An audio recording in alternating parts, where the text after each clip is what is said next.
Mean Old Lion Media presents Corner Table Talk.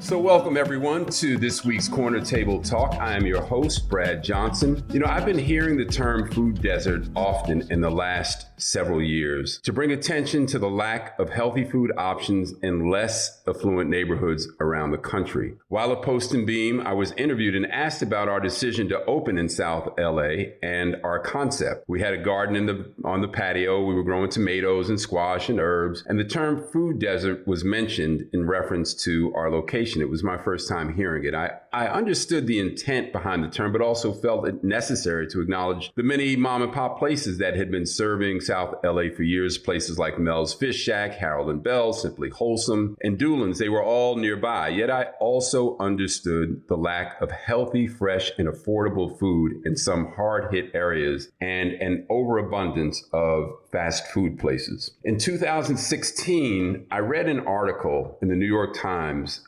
about a new food concept called Everytable, and it got my attention immediately. I made a beeline to their storefront to check it out and happened to meet the founders, Sam Polk and David Foster. Everytable is a social enterprise on a mission. Their purpose to transform the food system to make delicious and healthy food affordable and accessible to everyone, everywhere. Their company goal, Everytable, in every major metropolitan area across the country. We're going to talk to Sam and to Chef Bryce about that.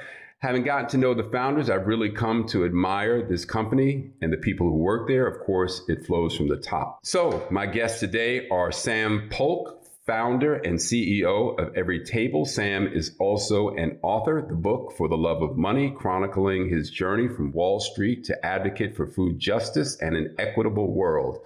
Sam left a successful career on Wall Street to follow his dream and fight food injustice and inequality. Also joining us is Chef Bryce Fluellen. Bryce is the executive director of Everytable's Social Equity Franchise Division. Chef Bryce has fought for food justice and social equity. That's a tongue twister, for food justice and social equity for more than 20 years, developing and implementing strategic programs at Starbucks, Magic Johnson Enterprises, the American Heart Association, and to benefit underserved populations and communities. A few quick facts before we jump in here. Founded in 2015 by Sam and his business partner, David Foster, Everytable offers made-from-scratch meals priced according to what is affordable in a specific neighborhood. That's a pretty unique idea. I love it. And to date, they have sold over 8 million meals throughout Los Angeles. It's a combination of grab-and-go markets, home delivery service, SmartFridge vending machines. Their backers include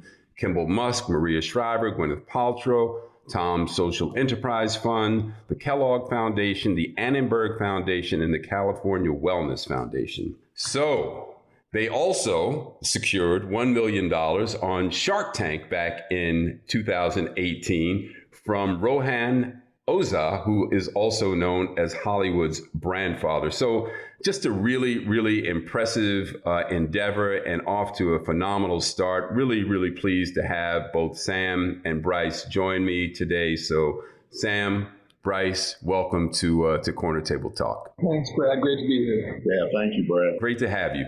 So we kick things off with our short order questions, and I'm always curious to know what folks are listening to. So Sam, tell me what's in your earbuds these days, man? Well, it depends. If I'm at home, it's Justin Bieber because my 7-year-old daughter just can't get enough, basically. And then when I'm by myself, I'm an old REM fan from back in the day. Okay, all right, REM. Bryce, what about you, Chef? What are you listening to, man? Yeah. Lately, I've been going back and listening to Miles Davis, Kind of Blue, on some days, and then on other days, I'm a real big hip hop person, so I've been listening to this artist named Freddie Gibbs. I'm not that cool. That's something that my son referred me to, so he keeps me current. Yeah, my son helps me with my computer illiteracy, but that Miles Davis Kind of Blue, man, that's a Rembrandt of music, man. You can't ever get enough of that one. So Sam, tell me, what's a perfect breakfast? Pancakes all the way. Pancakes may be my favorite food of all time. Are you putting bananas or blueberries in them or just straight pancakes? I'll put bananas and blueberries in them, but my kids don't like that, so they just want chocolate chips. Got to please the kids, man. It's all about that. Chef Bryce, what about you, man? What's a perfect breakfast at your house? I'll say a perfect breakfast would be, chicken and waffles. Now, that's something that I don't eat every day. So my everyday is, good, some oatmeal with some chia seeds, blueberries, bananas, strawberries. Or lately, hey, let me give a plug real quick. An Everytable fresh juice, like the beet juice. The beet juice is something that's really good. So yeah, I saw that on the website that you guys are doing juice. That's really, really cool. Sam, tell me, man, is there a place that you are looking forward to visiting? I think China would be my answer. I've read so much about it, but it doesn't seem real to me. Yeah, China's my wife and I went there about 10 years ago, man. We hit Beijing and Shanghai, and it is definitely worth a visit. How about you, Chef Bryce? Where are you thinking about traveling to? Yeah, I've been wanting to go to Peru. Ever since I heard that they have like 2,000 or 3,000 varieties of potatoes, similar to what Sam said about China, it's like it's hard for me to believe that there's that many varieties of potatoes out there. So that's been on my list. And then obviously that's the home of, quinoa. Quinoa has taken over, the last decade here in the U.S. So just wanted to check out, and the culinary scene is supposed to be really good. Yeah, and a hot destination. But the potato thing I had not heard about. That's a new one for me. So thank you. Sam, is there a favorite spice of yours? I mean, I don't know if it counts, but salt. That's honest. We can count it. We can count it. Salt. Okay. Chef, what about you? I would say cinnamon. I love cinnamon, just the smell of it. Mm-hmm. You use it obviously for sweet, and then also a lot of folks don't do it, but savory dishes as well. Yeah. My wife has been adding cardamom to our smoothies in the morning, man, and I've become a big fan of cardamom. I never thought about it at all, but I love it now. All right, so Sam, you're putting together a dinner party, a small, intimate dinner party for a couple of people, past or present. Who is it that you would like to host, man, that maybe is no longer with us, or somebody that is? Who would you like at that table? A couple people. I've got some ones that I would like to talk to. A gentleman by the name of Robert Moses from back in the civil rights era, who was, from the reading I've done, just the most intellectual and courageous man that I could sort of ever imagine. I would say Ernest Hemingway, who I'm a huge fan of, and I think he would bring an interesting perspective. And then still alive is Father Greg Boyle of Homeboy Industries. And, I don't know if you know Father Greg, but he's sort of like the perfect dinner party companion, because he's so good, but he also has the funniest stories about his experience. Wow. That's a strong lineup, and I'm aware of Homeboy Enterprises, but not Father Greg. But that's a strong table. That would be an interesting night. Chef Bryce, what about you, man? Deceased, I would probably say grandparents, my mother's parents. My grandfather was an identical twin, 6'5". My grandmother was about 5 feet. They raised 11 kids. They came from, the South, and just kind of hearing the stories. And then, my oldest aunt, who was part of the family, she helped start a garden. So I would just want to hear, how do you actually take 10 kids and move them all the way from Florida to Michigan, and everyone ends up doing well. So I would definitely love to talk to them. They passed away when I was really young. Modern day, I'd love to have somebody like Eddie Murphy. I'm a big fan of laughing and comedians. So to have somebody at the dinner table like Eddie Murphy, and comedians are the best storytellers when we talk about storytelling and narrative. I mean, they do it, it seems easy, but I know the time that goes into it. From an entrepreneur standpoint, have somebody like Bob Johnson, who started BET, to kind of hear his story on, I think he said he started with $500. So it'd be a good dinner table conversation. Yeah, man. Love the roundup there. And Eddie Murphy with anybody would be worth a visit at that table. He definitely could bring some laughter to any scenario. So let's jump in here. Sam, first off, I wanted to thank you, man, for the collaboration with Chef John Cleveland at Post and Beam on the Creole Chicken Bowl that is being offered at Everytable locations, man. Thank you for helping to give the go-ahead on that one. Are you kidding? Thank you. too. Like we got the better of that deal. I mean, in a good way, but like that's an incredible dish and incredible partnership for us. Yeah. Thank you, man. And it is for us too. We love the association with you guys, and your team's just been a real pleasure to work with every time we interact. So well done.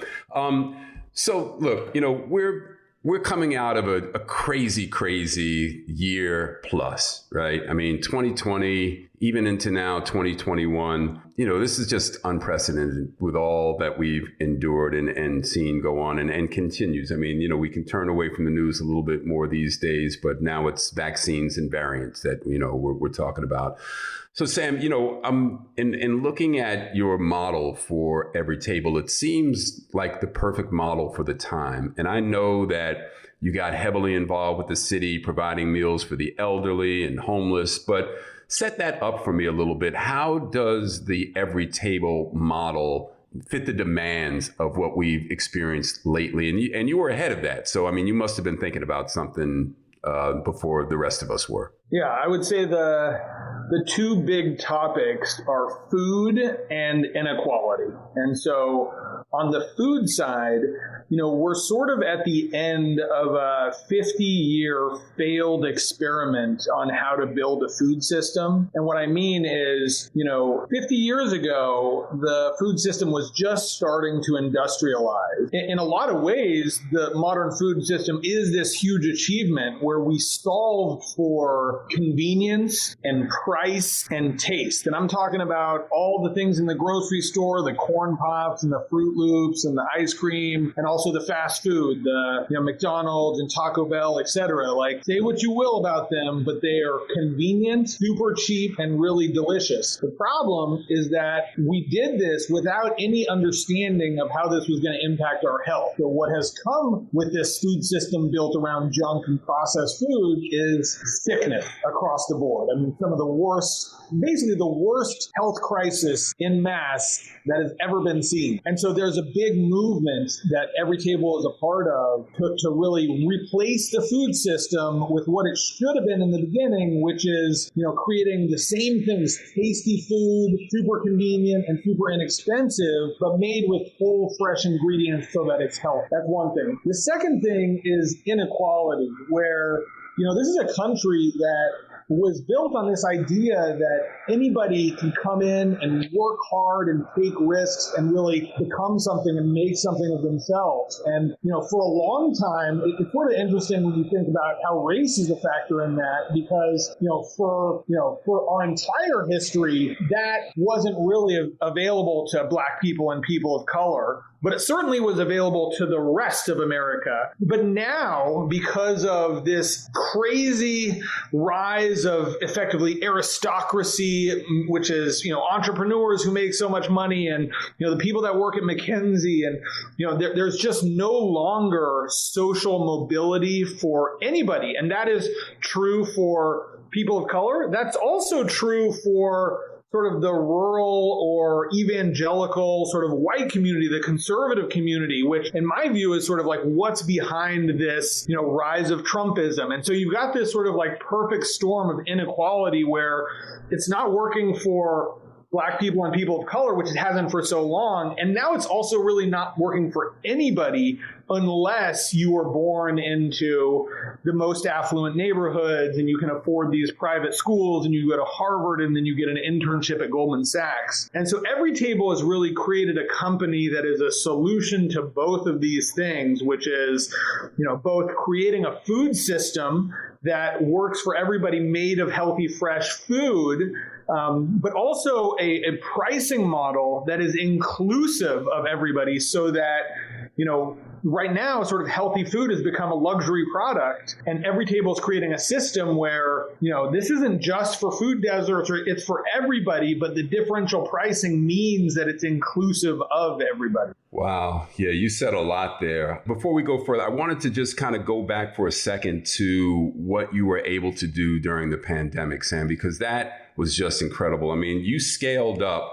I think I read somewhere from like 30,000 to 180,000 meals a week. That's right. How the hell did you do that? I mean, I got to tell you, it was probably the most painful thing that I've ever been through, and I didn't even take the worst of it. But, we were scaling from 30,000 meals to 180,000, and at the start of the pandemic, we were in a 4,000 square foot kitchen, and in the middle of that scale, we also moved to a 30,000 square foot kitchen. So for half of it, we were cooking food in the 4,000 square foot kitchen, transporting it over to the 30,000 square foot one, packaging up. We had to, we hired something like 200 people in a matter of 2 months. And also, we're getting refrigerated vans from all over the entire country sent to us so that we could lease it so we could fulfill the need. What a mission. I mean, that's just incredible, man. I was following that story, and I was just so proud of you and what Everytable was doing. Chef Bryce, your background fighting for food justice and social equity, I mean, what a perfect alignment for you, with Everytable. So how did you first hear about Everytable? What was your impression when you found out about them? And when did you start? When did you start working with them? Yeah, I'll take the last question first. I started last September 2020, so almost approaching a year. Mm-hmm. I met Sam on paper before I met him personally when he started his nonprofit, which was called Groceryships. Now it's called Feast. So at that same time, Brad, I was working for American Heart Association. I have a culinary background. I'm a chef, and I was leading a healthy cooking program with American Heart Association, teaching kids in South LA, East LA, Long Beach, Santa Ana, nutrition and healthy cooking skills.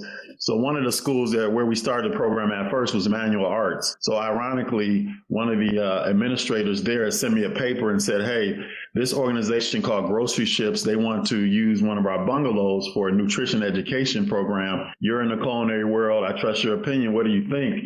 Can you just look at it? And I was like, sure. I looked at it and I was like, this sounds amazing. It's definitely needed. Tell Sam, I don't know him, but if he ever needs somebody to come in and maybe talk to the participants, do a demo, to please reach out. He took me up on that offer. I came out to the classes. Sam was leading the classes. And so I always talked to Sam about this a couple of weeks ago. We were doing an interview with a candidate. And I was like, look, I saw, Sam was, committed. He's been doing it. He's been in the trenches.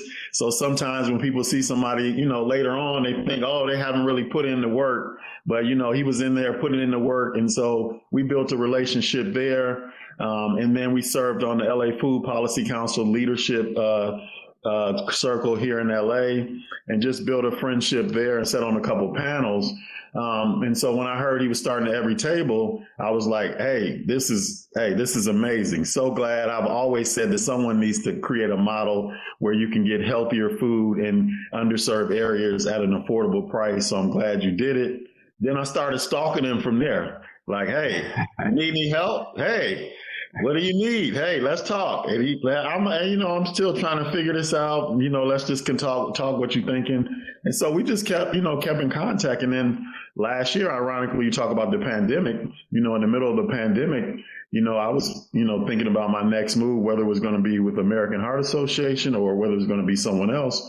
And Sam reached out in at March or April and said, hey, I've had this concept and vision around social equity franchise program and really providing equitable opportunities for entrepreneurs from marginalized communities and Black and brown folks to potentially own an Everytable store without the typical upfront costs or needing intergenerational wealth. And I was wondering, if you'd be interested in let's have a conversation, and we're looking for an executive director to really bring this program to light and codify it. And so we had conversations, and to your point earlier, Brad, your statement about, I was like looking at my background and what I believe in and what I've been doing in South LA for the last 20 plus years. I mean, it seemed like the perfect fit. And so I joined the team last September. And the last thing I'll say is that I was like, I love doing something that's audacious and being alongside people who have vision. Because as you know, everybody will say, hey, I knew you could do it after it's done. But when you're, trying to create something that's never been done, everybody's like, I don't know about that. It's funny. My father had a saying, you never have enough partners when you're trying to raise money, and you always have too many when it's time to split it up.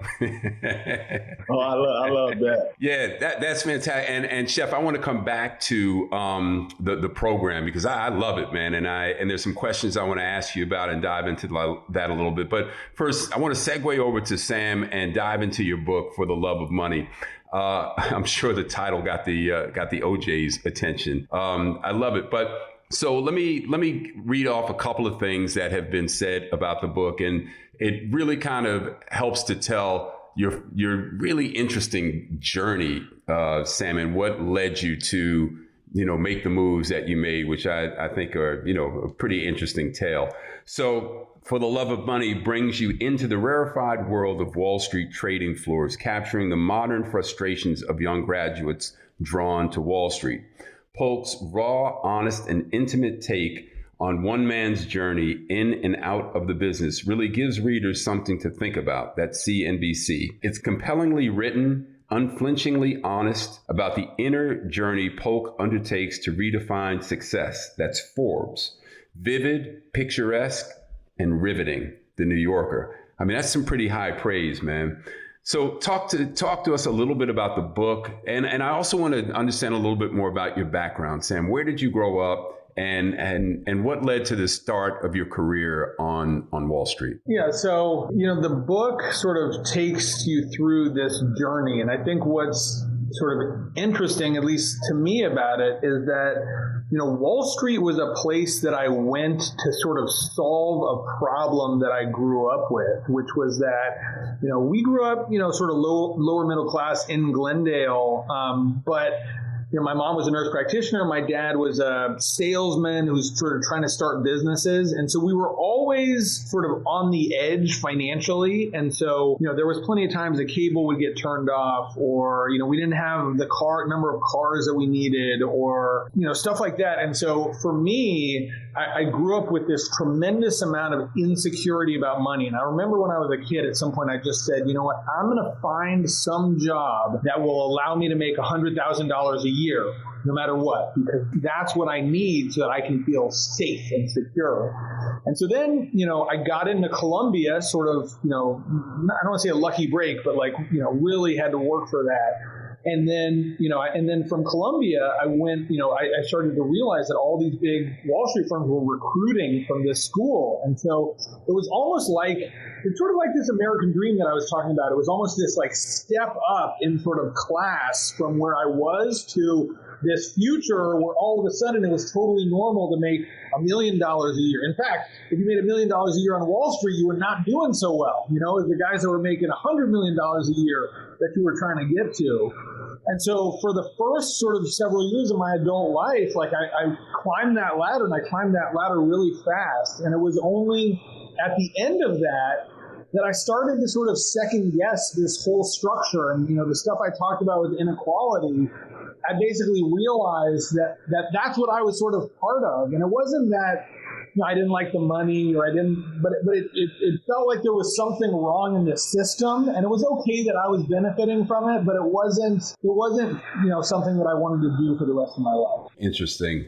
And explain to me. So I'm pulling a quote from I think it was Bloomberg back in 2008. And this is obviously pre-Everytable. Sam was a senior distressed trader at King Street Capital Management, one of the largest distressed hedge funds at the time. Stress was his operating principle. So for me and for some of us, listening here, what is a distressed trader? What does a distressed trader do? Yeah, so distressed, the way I think about it really is like the Navy SEALs of Wall Street. And what I mean is, distressed is the term for companies that are either going into or coming out of bankruptcy. So companies in a lot of trouble. So the most sort of traders on Wall Street are bond traders. They operate in the investment grade world, which is like solid credit. So there's, bonds trading from 8% to 7% and stuff like this. Whereas in distress, you'll have bonds dropping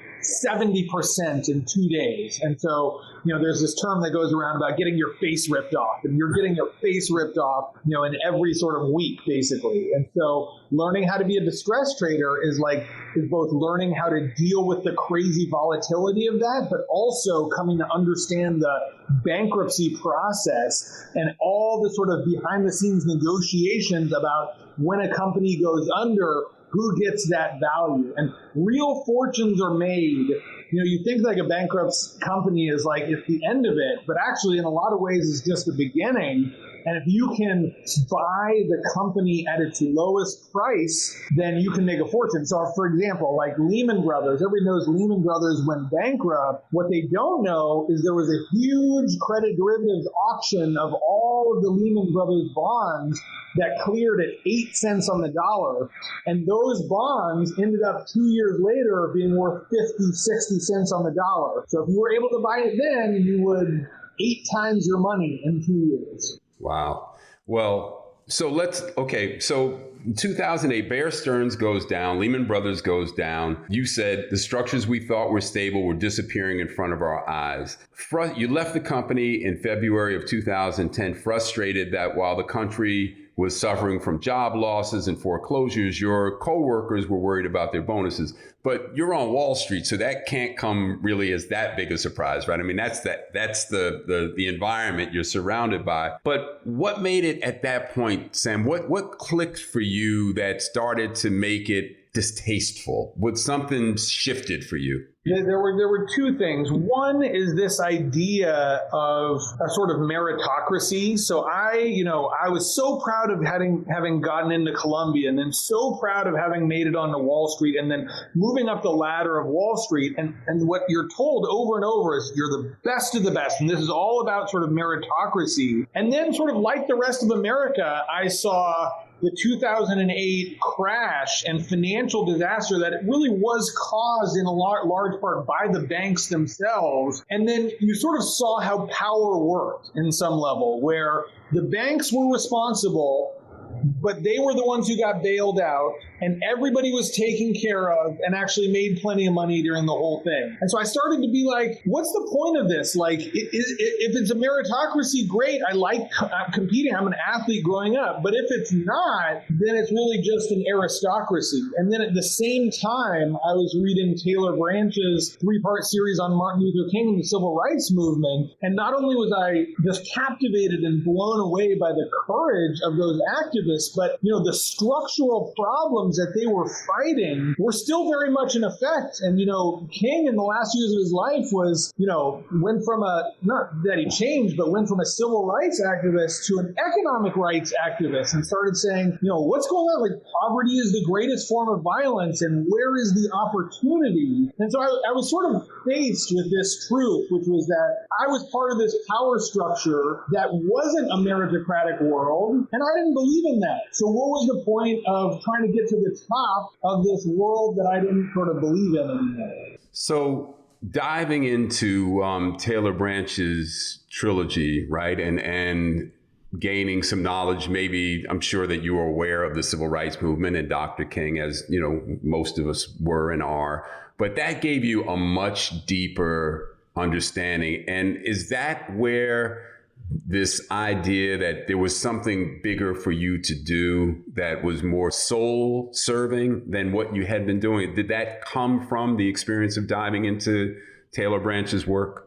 Yeah, I mean, everybody knows about Martin Luther King, but not everybody knows about Fannie Lou Hamer and Ralph Abernathy and Bob Moses, and reading about the sort of courage, literally like life-risking courage, and courage with courage with such dignity, right? Nonviolent protests and taking beatings to show the world effectively what was going on. And it was sort of that I realized that, to me, those folks started to seem heroic. And I'm not trying to put myself in their category, but they were inspiring. And I realized at the same time, there was bankers and traders on Wall Street who were getting wealthy. And it wasn't so much that I, judged those traders and thought that they should be, riding buses in the South, but I did see that you had a choice with what you were going to do with your life. And at the end of the day, would I rather sort of like look back, and again, I'm not saying I am because it's high praise, but like, do I think that Bob Moses had more to be proud of at the end of his life than a managing director at Goldman Sachs? I do, 100%. Well, before I turn back to Chef Bryce, I mean, as you talking, you made me think of a couple of things, and I just wanted to touch on, and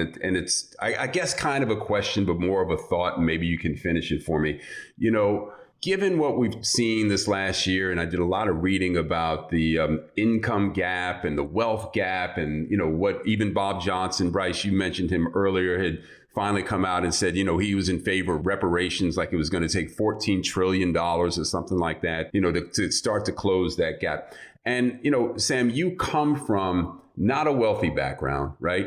You work your butt off. You get into Columbia. You aspire to make $100,000 a year, which, you know, is a respectable amount of money. Maybe not on Wall Street, but fair amount of money. But you didn't come from privilege. And then you get into this world of privilege. You see what that's like from the inside. Of course, you deal with some stress and the financial collapse and all of that. But it's not a natural trajectory to me that you experience that life and then you come back and you say, no, there's something else that I'm looking, and that's where I don't. It's kind of a question, but I'm looking for you to finish my thought.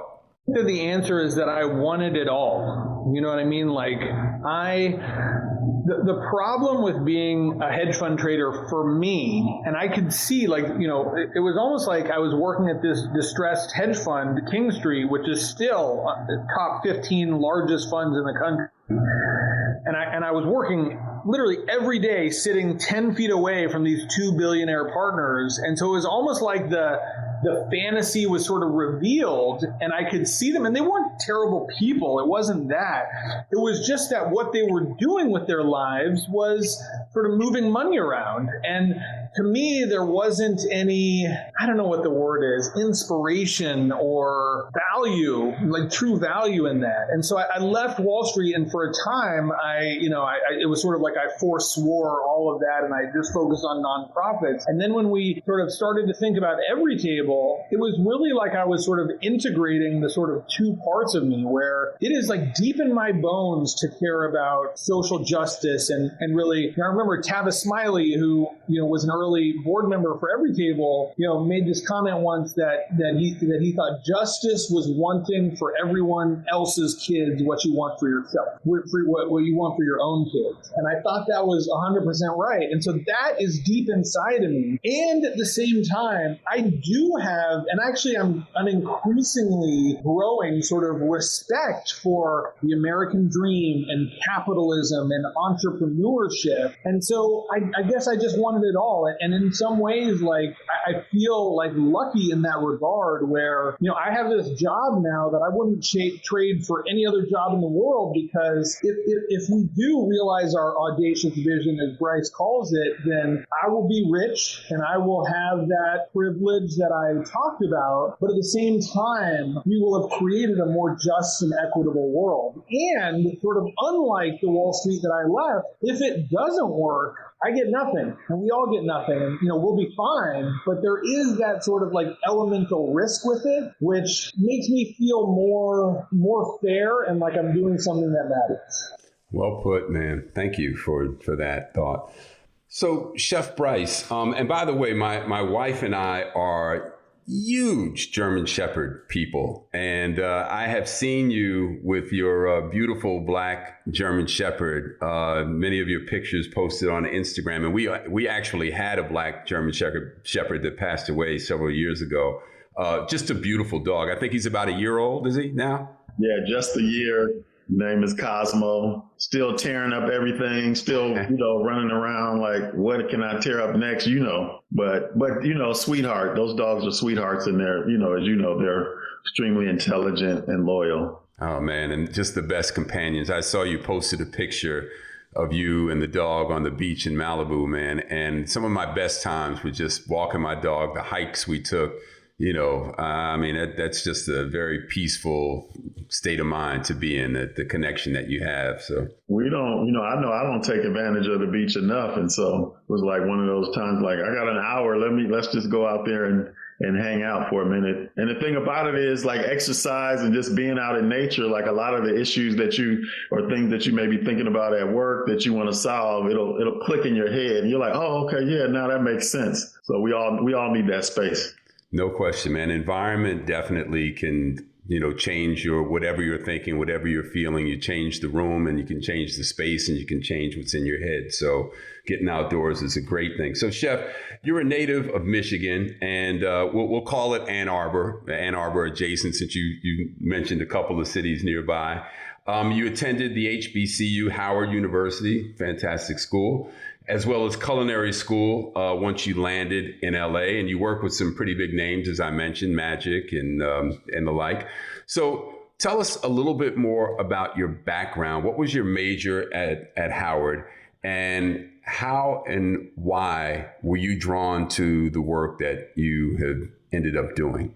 Yeah. Howard, I studied education and with a minor in partying, and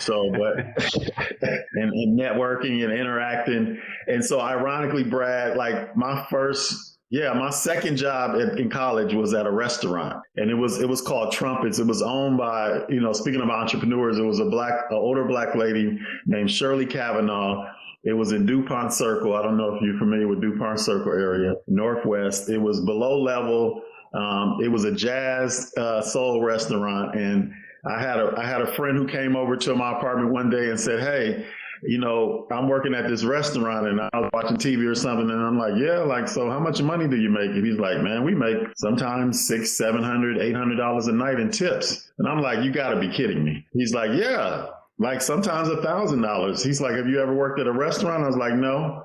I said, "But if you give me an interview, I'll try to make it happen." And so he kept to his word, got me an interview. I go into the interview. You guys will love this. I go into the interview. The Shirley's son is the manager. He's like, "Hey, DeMarco said you're a good kid. You go to Howard. Have you ever worked in restaurants before?" I'm like, "No." He's like, "Okay, well, come back tomorrow, wear a white shirt and black pants." This is the extent of the interview. So I come in the next day, and he's like, "Hey, you have table 5, 6, 7, 8, and 9. I'm like, "What? Table? I got how many? What? I don't even know what's on the menu." He was like, "You'll figure it out." So it ends up being a disaster. People are asking me for cognac. I'm bringing vodka, probably dropped a couple drinks. So at the end of the night, so it's a family affair. Her sister is the bartender. She says, "Hey, I know you go to Howard. You seem like a good kid. If you want to keep working here, why don't you come in about an hour early, study the menu, come in an hour early, and I'll kind of help train you." And so she did that. So I ended up working there, staying there, throughout my tenure at Howard. And it was true. I mean, we used to make, one time Miles came through there and I think I made $3,000 in one night in tips. Wow. And so, but it was at that point where I fell in love with just the fast pace, the energy of the people, the room, the fact that you would come in and sometimes you don't know what's going to happen. I felt like I thrived in those type of situations. I don't need to be in a situation where everything is planned and figured out. I can, be able to function, if things are a little bit, topsy-turvy. And so the restaurant industry, as you both of you gentlemen know that it can be, second to second, there's always something changing. And so, and I just loved, to give and serve people, that may sound corny, but that's just been in my DNA. I come from, people, like I said, my grandparents and then my aunts and uncles, it was always about service growing up. And so I thrived in that environment. I ended up moving up before they closed down. Ended up being a supervisor. And so when I, left college, I came to LA and I worked in restaurants and I taught during the day. And there was one day I was working a 14-hour day and I talked to my father and he was like, "Hey, I don't know if this is sustainable. Like, you can't work 15, 16 hours, 7 days, 6 days a week. You may need to figure out one thing that you want to do." And the next day I go into the school, and it was a school for kids who got kicked out of LA Unified. It was in South LA. And so kids we were trying to mainstream back, small classroom, sweet kids, but just, grew up in, environments where their parents were drug addicts, gang affiliated. And the leader, the president of the school said, "Hey, I know you're making progress, but we need to teach to the test. I don't care about the progress. I care about us teaching to the test so we can get money for the school." And so when she said that, I was like, oh, this is my prompt to move on. And I just started focusing on restaurants full time after that. Ended up, working with Starbucks in the Bay Area. And at that time, I had my ex-wife, her sister became executive assistant for Magic Johnson. And so I said, hey, who do you have on your team? I noticed that you guys signed a deal with Starbucks and you're getting ready to open up Starbucks. I have a background in operations. Do you have anybody who can represent you and really understand the business on your side? And she said, no, I'll get you a meeting. That took Brad like about a year.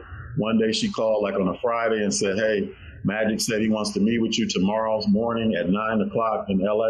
You need to get down here. So I drive down Friday night. I meet with him, give him my spiel and my speech. He says, oh, I love what you're saying, but I have a guy named Ken Lombard, who is my president of Johnson Development Corporation. You need to meet with Ken. So I know you know Ken. So I put together a nice proposal to meet with Ken. I sit down with Ken. Ken looks at the proposal and throws it to the side and is like, hey, tell me what you think you can do. And so we had a conversation at the Starbucks in Ladera. And then he said, hey, let me think about it. That took about another 8 months, of me calling him every day saying, hey, calling him at his house. His wife politely said, hey, you just missed him. Call him at the office. Oh, you just missed him. Call him again. Finally, he said, hey, so here's what we want to do. We want to bring you down as the director of operations to help us with all of our brands, Starbucks, Fridays, and the theaters. So in the midst of doing that and working in South LA, a part of what we really believe and what Magic and Ken believe is like really providing opportunities for employment for folks in the community around any business that we have. And so in the midst of that, I met a lot of community-based organizations and leaders who were doing,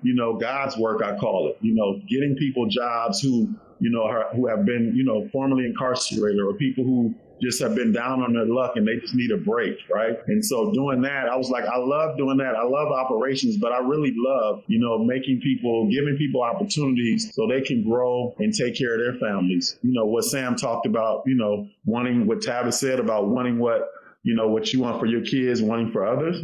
That's exactly it. And so I was able to give people jobs that I still, a young man hit me up on Instagram and said, hey, you got me my Magic Johnson's theater. No one would hire me. And you gave me that job, and that job propelled me to what I'm doing right now, working in operations. So that's really, at what's in my DNA. And so that's why, when Sam called me about the social equity franchise program, like you said earlier, I was like, this is in alignment with everything I believe in. I want to, before I move on, definitely give props to Ken Lombard, because Ken has been, kind of a mentor to me, and definitely helped me to find my way into a few deals that we've done together. And I look up to Ken quite a bit. So definitely want to tip my hat. I'm sorry it took so long for you to get that meeting, but you got the job that you wanted. So it worked out.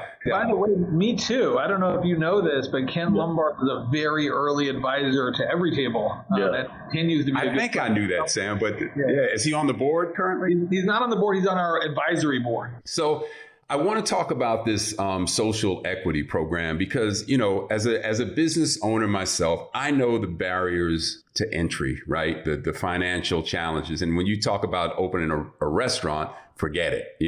There are a lot of things that you might get money loaned to you before you get money for a restaurant.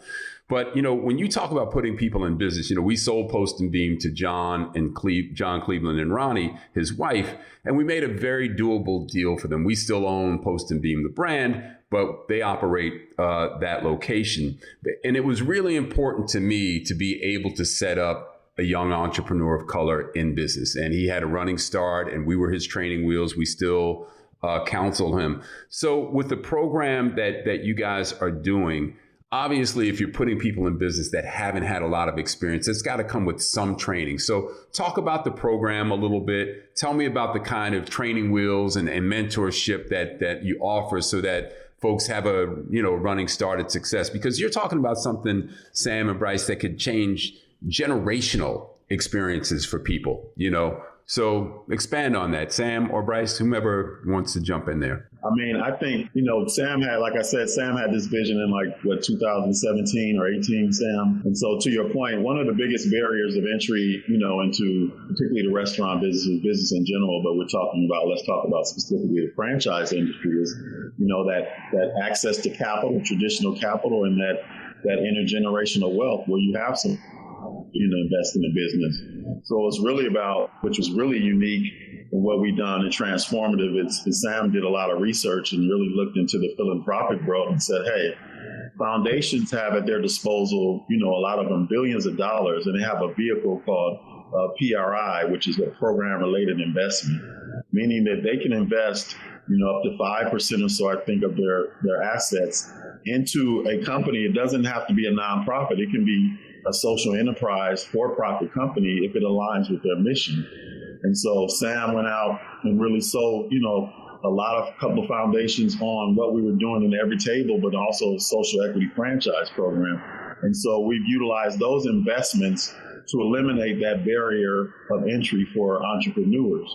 So that's pretty transformative and significant. The second piece is, as you talked about, is training. And so we're looking for folks who have, leadership skills and experience, are mission driven, but come from backgrounds where they just haven't had the chance and they don't have the capital, but they need some support. They may not be, they're not the tenured business folks that have been in the industry for 5 or 10 years. And so our training program, so once folks get interviewed and make it through the interview process, which is a 6-stage process, then they're going to be trained between 6 to 8 months on everything, Everytable. And so they'll actually come in as store managers and get store management training, run a store. They also learn about the whole business, because we have an e-commerce business, we have a smart fridge business. So spending time with our leadership within our commissary and really learning about how Everytable functions. And then also we're providing leadership courses. And so everything from communications and public speaking to financial planning and management, not only for your business, but also for your personal. And then also civic leadership, like how do you step outside of the 4 walls and grow your business outside of, in the community. And so all of that is folded into the training program. And then they're applying their learning, every day. And so one of the things is that you don't have to make any food. There's no kitchens within our locations. And so as you know, Brad, being a veteran, that eliminates a huge complexity. And so we feel like, with the way we're setting this training program up and the guidance that and the resources that we're providing, not only through training, but afterwards, that folks will be able to own multiple locations, those who do well.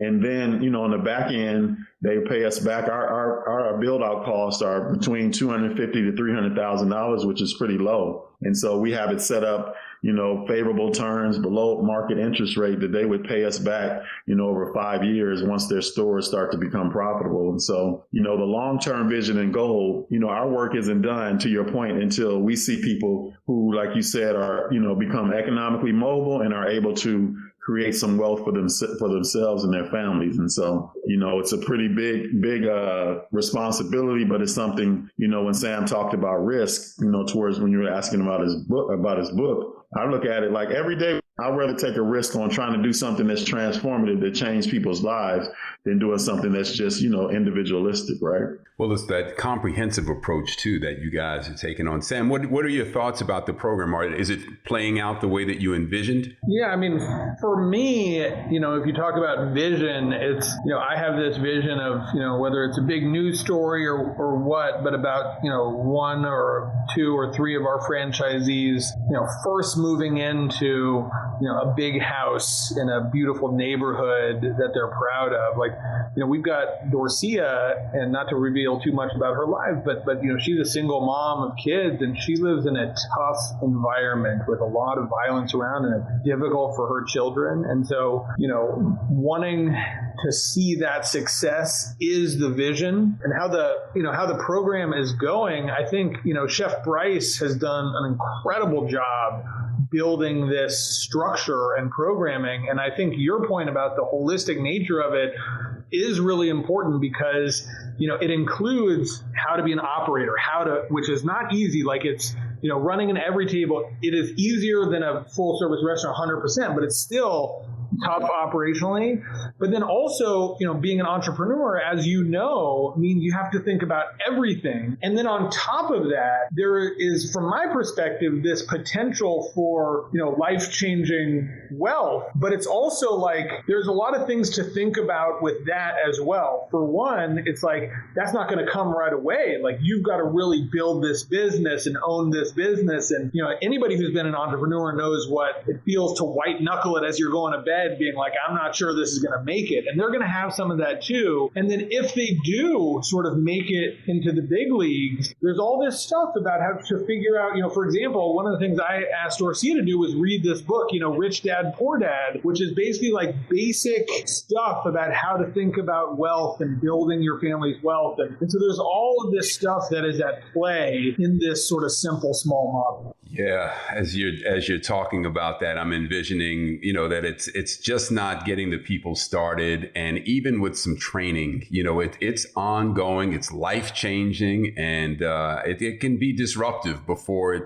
settles down and you find that comfortable cruising altitude. Sam, your Wall Street background obviously must have played a part in your financial approach to what you're now doing, but the names that you attracted, how did you get those folks to believe in the vision? You're a very compelling guy. I get that. As is Chef Bryce, big, handsome, great smile. That gets you in the door sometimes, but then you got to do what you got to do, right? You've got to be convincing. You've got to believe in it. You got to sell it. What do you think it was, man? What was the pitch that got folks to say, Sam, I'm down with this? Well, I think there's, two things. There's the, what you talked about in the beginning, which is like, this is an idea whose time has come, and it's sort of a perfect moment in the world.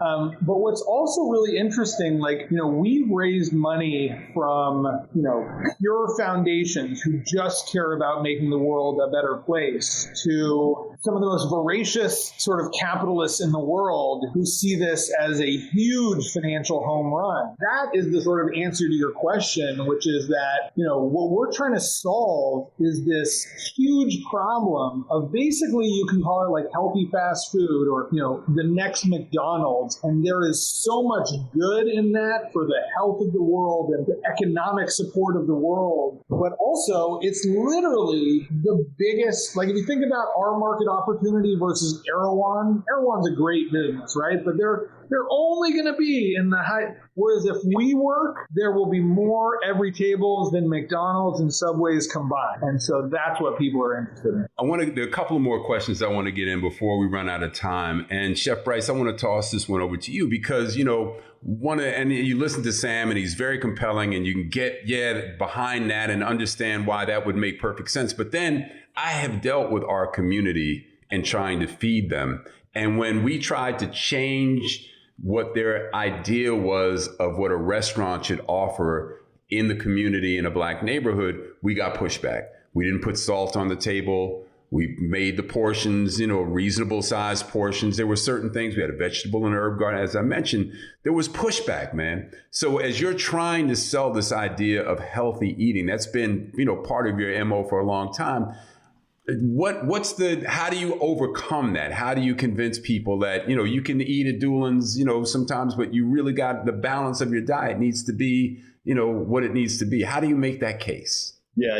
There's several different ways. And by the way, I was a customer in Post and Beam the first day and didn't eat any salt at the table. So, Good to know. Everything has always been delicious. But thank you. I think, one is the thing that jumps out to me now is like what we're doing with the program and what we do with our hiring is that you create and build relationships and create opportunities for folks from the community who live in the community to have a piece of ownership and equity in what you're doing.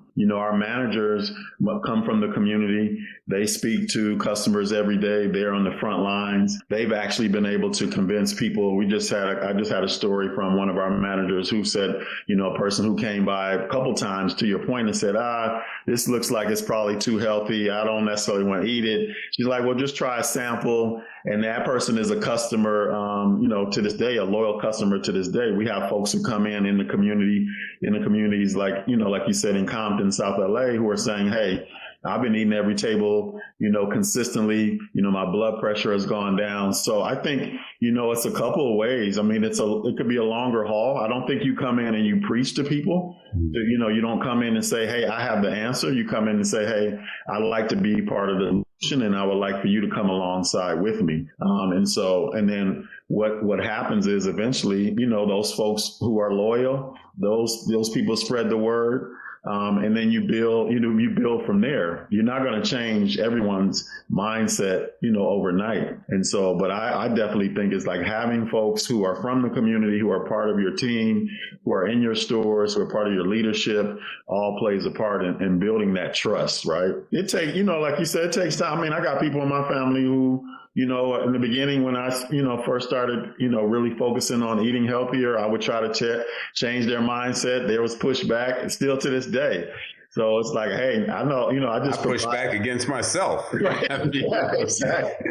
We all have that fight. So we all have that fight. But I think it's, changing. It's also changing the environment as well, right? Mm-hmm. So once Sam, we talked about, we would love, maybe not right now, but later on for there to be copycats, because we understand that there needs to be more choice. I always say that it's easy to say, hey, I'll eat healthier when you have options. But when you have limited options, that's what you become accustomed to. And so we're changing that. Everytable is coming into communities and trying to work to change that. But we're not doing that alone. We're doing that alongside the folks, within the community. That, the Creole chicken bowl, for example, as I look at that, that's been one of our top 10 sellers since it came out during Black History Month. So. And Sam, that obviously, that was part of the vision. It wasn't just affordable food, but it was nutritious. But you also had to make it taste good because, you're competing against salty, sweet, and everything else that everybody, McDonald's French fries, they've got to prefer to eat a healthy meal from Everytable.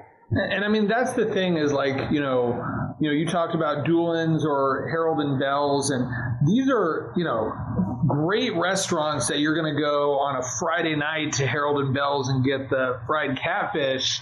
And Everytable's probably not your Friday night date restaurant. And when you think about sort of the difference between South LA and West LA, for example, people think about food deserts, they think there's no grocery stores, but actually there's grocery stores, right? In South LA, there's Food for Less and Superior and Gonzalez Market and there's restaurants too, of, significantly less, but still, Harold and Bell is a great example. But what there's not is that whole swath of convenient, fresh, healthy, and for the people of Brentwood, relatively affordable food. So things like Sweet Green and Tender Greens and Lemonade and Creation and Flower Child and Press Juicery and all of these things that make it easy to eat healthy. And if you think about, most people, that's the thing is you said about this battle with yourself, is they want to be eating healthy for most meals. Now, there's still everybody, me included, is going to have I'm going in and out, and I'm not just getting the fries, I'm getting the animal fries. You know what I mean? But, let's say Wednesday, 12 p.m., I know I'm going to feel better if I eat healthy. And so for us, it's making it just so convenient and healthy and affordable and tasty. So it's just the easier choice. Just amazing that it can actually be done. You can actually do that. So, gentlemen, we're winding down. As the national news fades from social issues around racial justice, income disparities, wealth disparities, opportunity disparities, and with the new administration taking up a little bit less oxygen, right? We can turn away from the news for a little longer than the previous 4 years, but those conditions persist, right? Your mission sounds like the right antidote to take a chunk out of some of these things on that list. So this is kind of a philosophical question, but you are two really smart guys with vision and stuff. So I want to toss out to you, how central to a more balanced society is the availability of healthy, quality, affordable food? And does making sure everyone can eat move us towards something greater? Bryce, I'll let you go first, and then Sam, you can wind it down. Yeah, man. Wow. What a great question, man. I think that it's a human right. It's what, if you look at the health disparities in our country, and a lot of it has to do around preventable diseases, it's something that we really need to focus on and start making investments in on the front end. And so I think that that's why it's so important, because we all need, nutritious food to operate and be at our best. But we also need to understand as last year, like you said, last year in the midst of the pandemic and the racial reckoning, one of the things that stood out is that I call it the great revealer. And so it was a time that all the things that we know have existed for a long time came to the forefront and was new for some people. But if we don't want to go back and we want to continue to move forward, we need to start making those investments in social issues. And one of those issues is providing, nutritious food at an affordable price for everybody within this country. Lovely. Sam, does making sure everyone can eat move us towards something greater in our society and the world? It's bigger than the food. It's about, can a company prove sort of what capitalism is capable of, and especially in this moment in reversing this trend of inequality? And can you create a successful, super profitable, super valuable company that is built on these foundational principles of equality and justice and inclusivity, and start to sort of like push the lever in the other direction? Because, if we fail, it's sort of just like local, like nobody will remember. But if we succeed, then all of a sudden people recognize what is possible in the world. Like these problems that we've talked about, inequality, and like they are tearing at the fabric of this country. And the whole promise and idealism of this country are degrading sort of day by day. And I'm not saying we are the chosen ones, but I hope there's 50 people like Everytable that are the new capitalism, the way of a different way of sort of returning to the American dream and showing and creating like a society where that's not divided, but where everybody is a part of something. Well said. Well, I'll tell you, the Everytable world is the world that I want to live in and I want my son to grow up in. So kudos to you both. Sam, last question for you. So Kimbal Musk is one of your early investors. So when Elon takes his vessel into space, will he and the crew have a meal kit from Everytable on that voyage? You know what? To be honest, I don't care. And what I mean is, there actually is something I think truly noble about what he's doing in space. Like, I really do think that. But I also think it's the same thing where, America is so busy giving to developing countries, but hasn't figured out how to make things right in their own backyard. And so that's what I want is like, Elon to land and take, several of his $1 billion and put it into Everytable so that we can, create a more fair world here. I'm with you, man. I just envisioned Everytable and what you stand for as what Tang used to mean to the astronauts. I'd like to see Everytable be that symbolic. But thank you, Chef Bryce Fluellen, Sam Polk. Thank you both for joining me here at Corner Table Talk. It's really, really been a pleasure talking to you guys, and I'm a true admirer of what you're doing. Yeah, same here, bud. Thank you. So here we are with the segment of our show called How We Move with Ambassador Shabazz, my dear friend, Chef Bryce Fluellen, Sam Polk, Everytable. Pretty impressive endeavor, Ambassador. What were your thoughts? Well, no question. Every time I sit by or stand by listening to your interviews with the guests, I'm just really happy at what's emerging, what's being shared across the United States and abroad right now, and their innovation. I signed on with Everytable a couple of years ago when I heard about it. I was really moved with its thought process, hopeful that it would become what we're hearing, what today revealed. And it's certainly more than just a table, right? First you think it's about culinary, and as it's been shared, it's about the balance of all things that bring one to that table, a shared, figuratively and literally. And, I think about my childhood, and my maternal grandparents, my mother's parents, were leaders in the Booker T. Washington Tradesmen Association.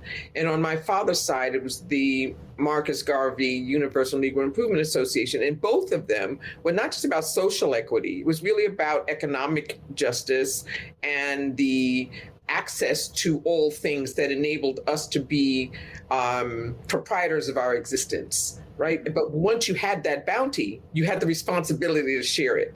So that even the for-profit model of being fit in order to give is really quite refreshing right about now. The last couple of years, I've been an advisor to a whole slew of young, I guess, Gen Z influencers and young capitalists of sorts, but they all were interested in how to give back, how to be part of the world. They saw the inequities. They didn't understand the nonprofit model. They understood being fit first, and so this was really significant. And so one of the projects that I'm working on for the last year and a half has also had team members, the students and partners, to really do some asset mapping, understanding what that is. If you put your own address into a Zillow and see what comes up in terms of yellow, red, green, what's in your neighborhood, what's in your friend's neighborhood, what's in your relative's neighborhood,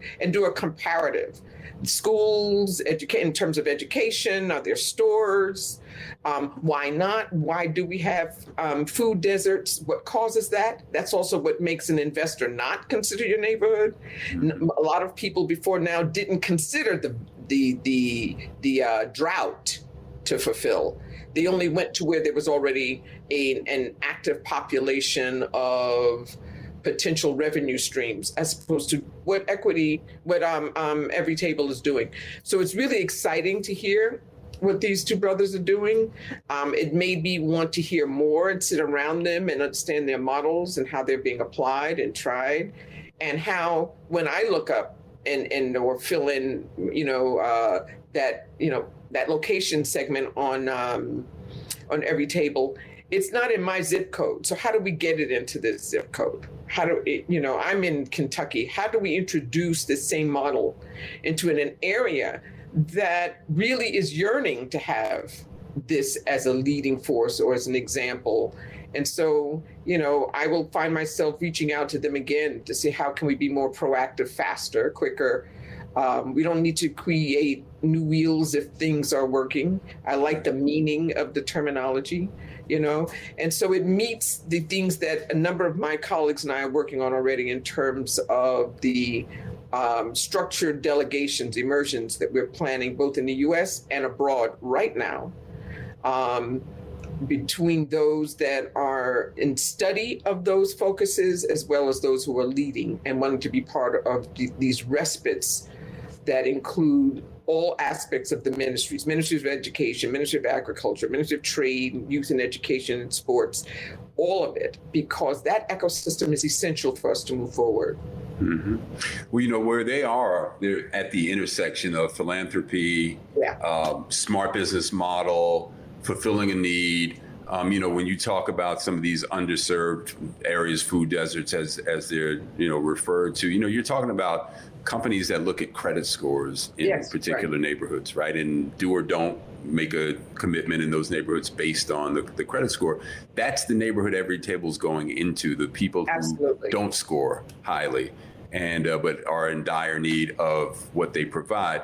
But the balance of philanthropy and business model is really where I think, and obviously fulfilling a need with healthy, nutritious, food. But they've just got the scales balanced. It feels like in the right to the right degrees. Do you see it that way? Yes, I do. And, now just really being buried in these communities and one-on-one conversations with people who are 75 and 25 and everyone in between, realizing that the credit scores aren't because they're not capable of measuring up. They just don't know how. They don't know how to balance that. They don't know what to get rid of first in order to qualify. So there's a whole kind of socioeconomic understanding and clarity that's just never done with most people. And so we have changed lives just in the last 6 months of people's credit scores going up 100 points. Wow. And that's nothing magical we're doing. It's what they already have. We're just moving the shelves around a little bit and putting them on a kind of lifestyle diet, not food diet. Just and I check in. I become my mother, right? Who, when you know that call is coming through, they go, oh, they're going to ask me what I've done over the last 30 days. But just giving people the power to know that they can drive that shift and then qualify. Right? And be part of a team. So no one is really hanging on this alone. We are all part of a kind of connect-a-dot. And that's what I also loved hearing Chef Fluellen reiterate as well in terms of his journey up to, prior to Everytable, and then what Mr. Polk also affirmed. Just really cool. Really cool. So are we going to see potentially an Everytable or two in Louisville? I'm going to contact them about that because this is certainly a place, Louisville, people think it's in the middle of nowhere and it's kind of like a heart of the country in a sense, in that it's the 6th largest convention city. But depending on, just like New York, New Yorkers don't always go to the Empire State Building. Everyone comes there as an epicenter, but have we checked in on making sure that everyone in circumference is just as fit as the tourist gets to experience? So I would love to see it in Louisville, and through your connections, I'm going to contact our guests and find out what does it take, because we need it here, and it just needs to duplicate all over, if that's what the model is. Right. And I certainly would be happy to, try to facilitate that, as I would for anybody who's listening who might have an interest. We don't know their timeline, but they are raising, substantial money. I think he raised another $16 million in 2020 for growth.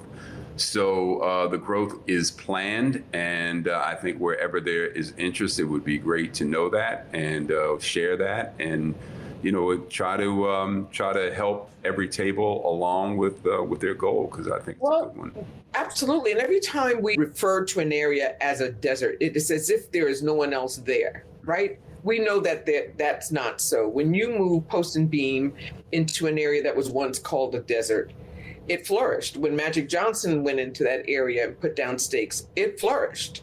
So when you show up, people respond. So we need to treat it like the gold rush, head towards it, put down stakes, honor the people and the socio-ecosystems that exist, enable them to feel like they're already a member of the family and the team and the dream, and then move forward. I have never found a place that didn't grow with what was being planted. That is it didn't participate. Yeah. That is so true. Yeah. Well, we will leave it there. And Ambassador Shabazz, we thank you for joining us. It's always fantastic to talk to you and see you. And you. Thank you for the guests that you continue to bring onto the corner table, because I'm never still, but it's the hour I get to really pause and digest and feel affirmed with the things that I'm also journeying to do.